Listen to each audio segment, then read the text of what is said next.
കായിക മന്ത്രിയുടെ പേരിൽ വേറൊരു തള്ളു. നിങ്ങളൊക്കെ കേട്ട് കാണും, മെസ്സി വരും കേട്ടോ. മെസ്സി ഇവിടെ വരും, കലൂർ സ്റ്റേഡിയത്തിൽ വരും. കലൂർ സ്റ്റേഡിയത്തിൽ വന്നിട്ട് കൈരളി TV-യിൽ കോമഡി ഷോ അവതരിപ്പിക്കും. അങ്ങനെ പല ഇതുണ്ടായിരുന്നു. അവിടെ പണിയുന്നു, ഇവിടെ പണിയുന്നു. അപ്പോ മെസ്സി ഇവിടെ ഇന്ത്യയിൽ വരികയും ചെയ്തു. ആന്ധ്രാപ്രദേശിൽ വന്ന്, ബോംബെയിൽ വന്ന്, ഡൽഹിയിൽ വന്നു.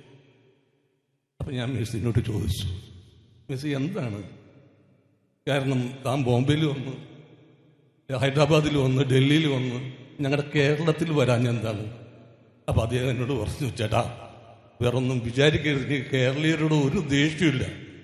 എനിക്ക് 8 ബാലൻഡർ പുരസ്കാരമുണ്ട്.